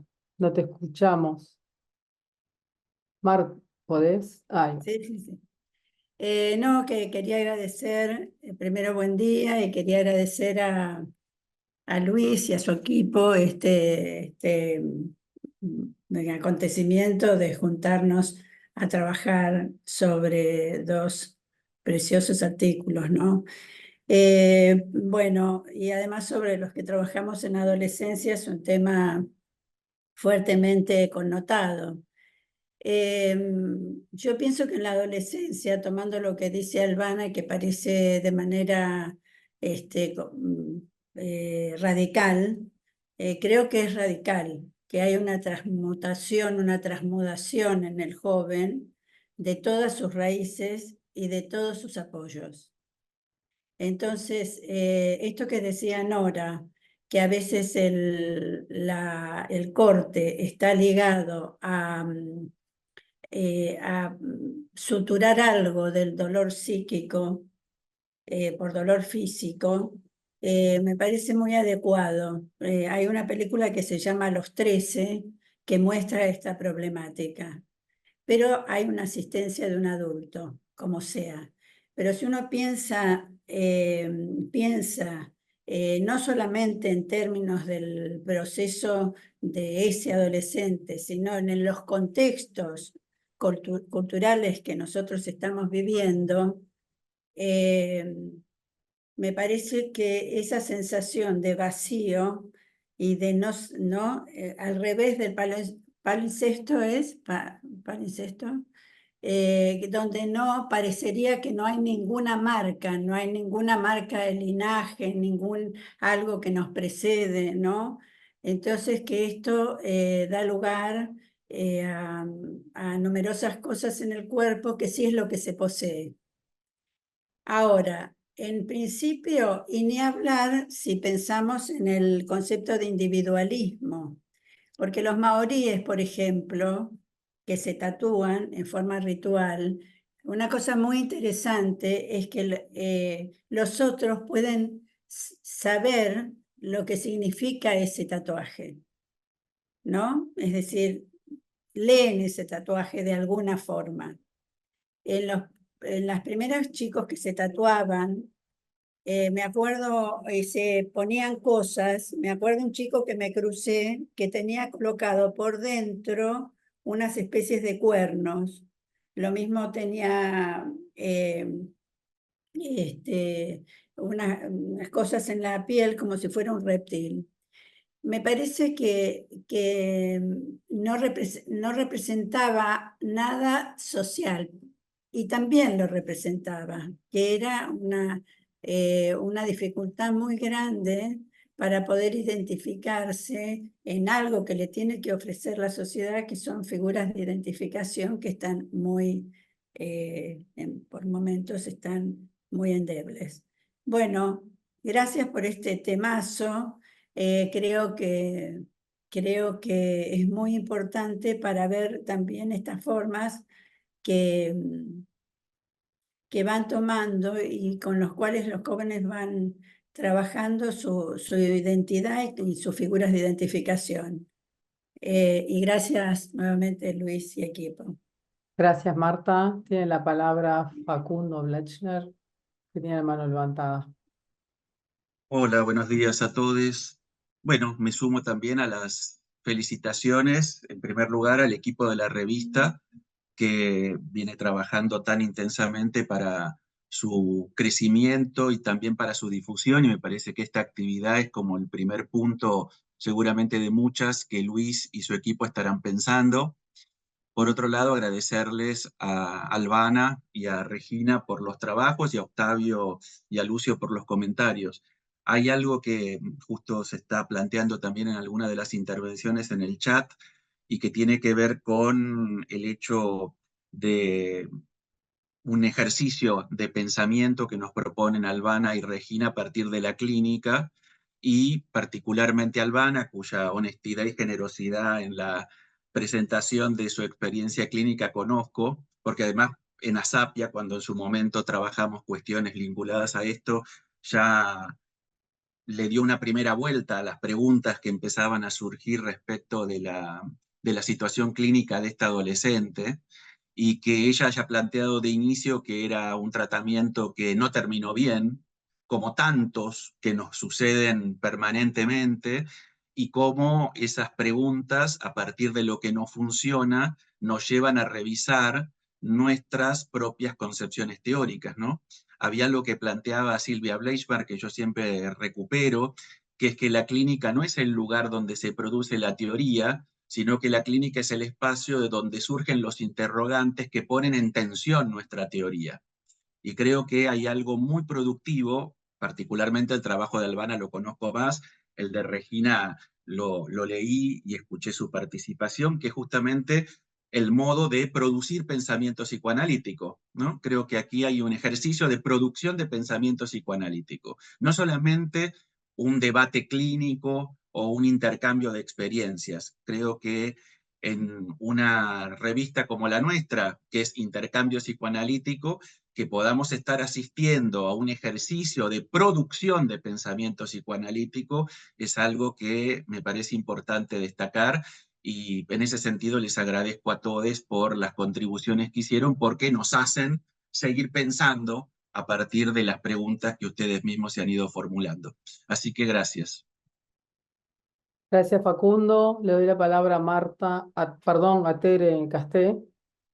No te veo, Tere, pero que pediste a través del chat la palabra. Gracias, Rosario. Bueno, básicamente agradecer, por una parte, a mis compañeros del equipo editorial, que realmente Luis en particular y todos han hecho un trabajo maravilloso y muy fructífero. También a los expositores y a los comentadores por lo que plantearon, pero también por la cantidad de preguntas y asociaciones y líneas de fuga, como diría alguien, ¿no?, que dejan abiertas para seguir pensando algunas cosas. Yo quería comentar muy brevemente una de las preguntas que me queda también dando vuelta, a propósito de cómo traduce Lucio, ¿no?, el being person, que es ser persona. Y yo lo pensaba como el gerundio, ¿no?, como ir siendo persona. Y cómo de alguna manera los tatuajes, ¿no?, tuvieran el propósito de fijar algo, ¿no?, en el turbulento movimiento que nos impone nuestro medio actual, ¿no? A propósito de los cambios sociales, de una serie de cosas que de alguna manera generan un movimiento a veces inabordable, y cómo en este gerundio, ¿no?, de alguna manera la fijeza de un tatuaje permite como de algún modo tener la fantasía de fijar algo en la turbulencia del cambio social, ¿no? Lo planteo como inquietud y como pregunta, básicamente. Y por otra parte, el insiendo implica una retramitación, pero también, como diría nuestra querida y recordada Janine Pouget, implica aspectos inéditos, ¿no? No solo retramitar, sino que tramitar algunos aspectos. Bueno, eso. Muchas gracias de nuevo, y quizá seguir compartiendo inquietudes para poder pensar juntos. Eso. Muchas gracias, Tere. Bueno, no sé si las autoras o los comentadores quieren responder referente a lo que han dicho las participantes. De repente, yo agregar algo en términos de esto del palincesto es un borrado, entre comillas, pero que siempre deja pistas de lo que había antes, ¿no? Y pensaba en la historia, en lo transgeneracional, ¿no? Lo que cargas de tus generaciones y lo inédito también que el adolescente quiere como tatuar en sí mismo y convertirse en un ser único, diferenciado de, ¿no? Y también esto último que plantea María Teresa es la construcción y la resignificación permanente, porque Antonio me hizo pensar ahora cómo él, incluso eso que antes temía y él lo verbaliza, ahora se convierten digamos, en figuras mitológicas que la vive internamente y que les ha perdido miedo porque ha integrado, digamos, la pulsión de vida, pulsión de muerte, por decirlo de alguna manera, en este proceso de crecimiento y que es constante, ¿no? Y que siempre se va resignificando, ¿no? Eso un poco, y me gustó mucho también esta parte de cómo el encuentro con el tatuador, que me hace pensar en el encuentro analítico, hay algo que se transforma, hay algo de la historia que se transforma y crea algo nuevo, ¿no? Un poco ahí como para seguirlo pensando. Y muy agradecida por este espacio de diálogo. Silvana, Lucio, Bueno, Fabio. Bien cortito. Yo solo agradecer mucho por haber leído, por haber comentado. Agradecerle también a Facundo su comentario. Creo que hay que pensar estas instancias de intercambio psicoanalítico latinoamericana, a mí me parecen muy valiosas, pensando en un psicoanálisis y repensando, y me gustó mucho lo que me preguntaba Mara. Efectivamente, yo creo que hay ahí un objeto inerte, muerto, el vacío, hay que repensarlo. Yo me voy con más preguntas y muchas cosas que me dejaron con resonancias. Y bueno, espero que haya más intercambios, más encuentros para pensar la clínica actual, para discutir la clínica también en su dimensión política. Algo apareció de eso, algo trajo Octavio sobre yo escuché algo así como el cadáver del capitalismo, que me pareció, me acordé de Bifo Virardi y dije, bueno, tal vez hay que introducir también lectura de discusiones en nuestra América Latina, ¿no? Así que muchas gracias a todas y a todos. Gracias. Octavio, Lucio.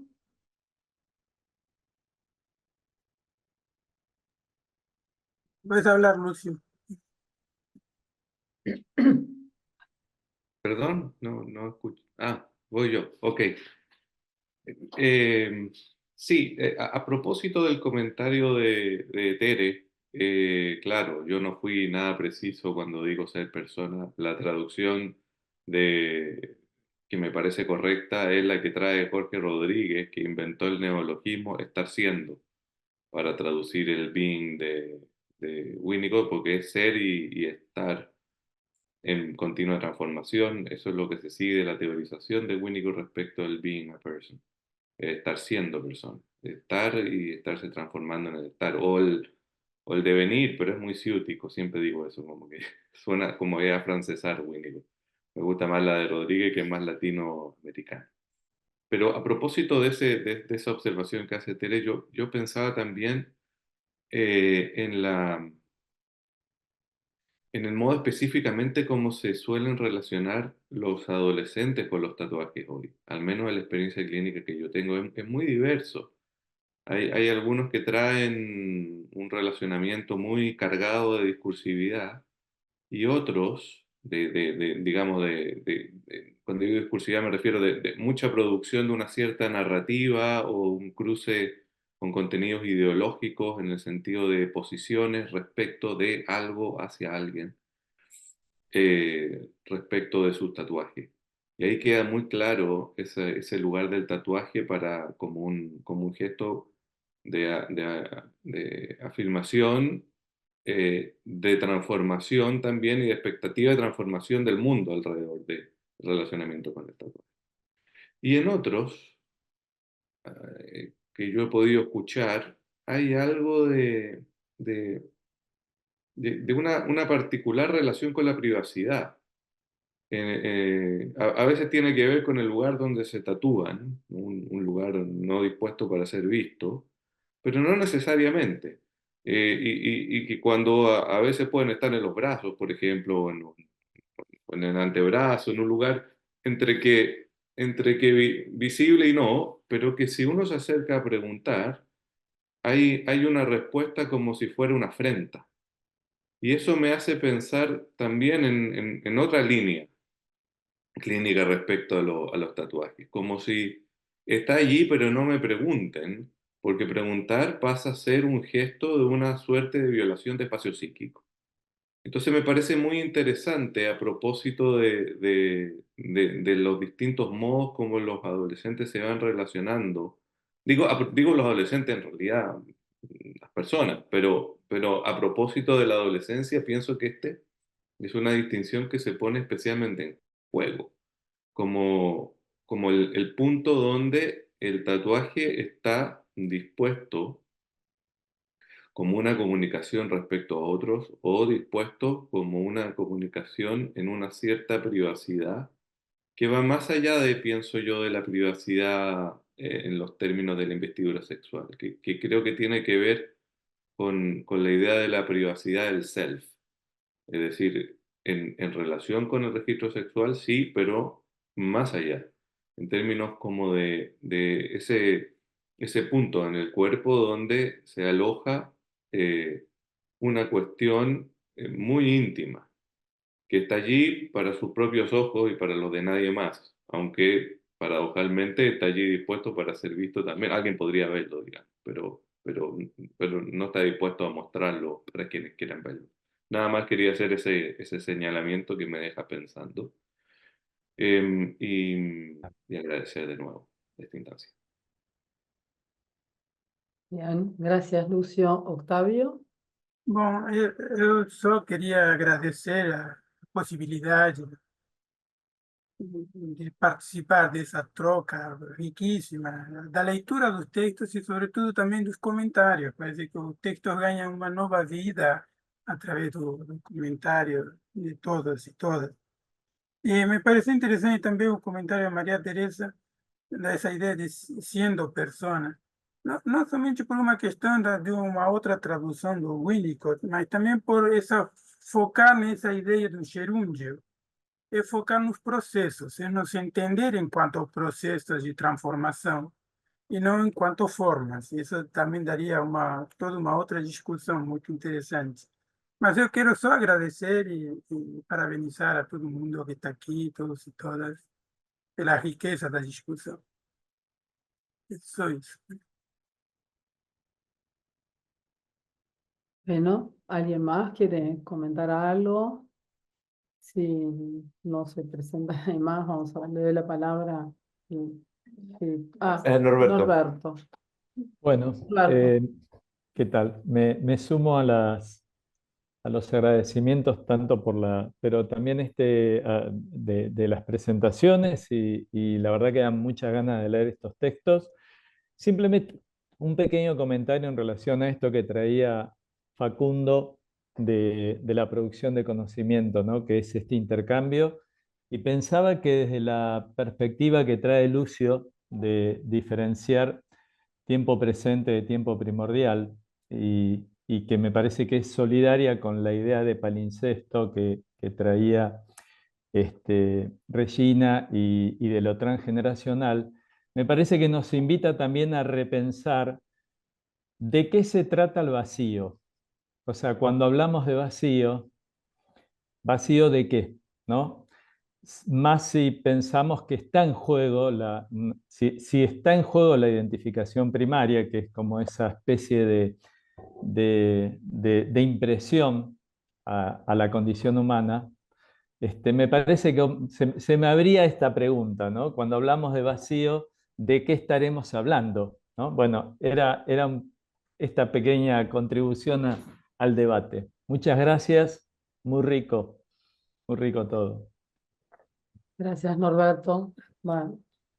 Bueno, estamos llegando a la hora que nos habíamos fijado y tenemos la mano levantada de la presidenta de FLAPSIC, que es quien va a cerrar este encuentro. Les acabo de compartir en el chat, para los que todavía no se hayan registrado como lectores de la revista, la página de la revista donde no solamente pueden leer los artículos de este número, y próximamente, voy a hacer la publicidad, ¿no? Próximamente el nuevo número, cuya tapa ya estuvieron viendo al comienzo de la transmisión, sino que pueden ver en los números anteriores los trabajos que hoy se comentaron. De mi parte, agradecerle muchísimo a todos la participación y ahora que le voy a dar la palabra a Sara para que cierre el encuentro, agradecerle en ella a todo el apoyo que hemos recibido de la directiva para poder llevar adelante esta actividad y todas las ideas que para el mejor destino de nuestra revista, de nuestra federación, estamos tratando de implementar. Así que Sara, te doy la palabra con todo gusto. Muchísimas gracias, Luis. Estoy sumamente emocionada. Es un privilegio estar acá. Gracias a UDEP por ser la casa, la sede, Rosario, y a todos los participantes, a las autoras de sus brillantes textos, Regina, Albana, un gusto conocerte, Albana. Realmente sus textos nos invitan a seguir pensando y Octavio y Lucio, sus comentarios han fortalecido los textos y nos han hecho sentir la riqueza de poder encontrar en estos cuerpos dialogantes, desde el tatuaje y las autolesiones, que no es fortuito que hayan sido escogidos estos dos textos que dialogan entre sí, porque generalmente a consulta llegan los pacientes escindidos de los cuerpos, y esto nos hace reiterar y ver la importancia del protagonismo del soma, del cuerpo, al interior de los consultorios.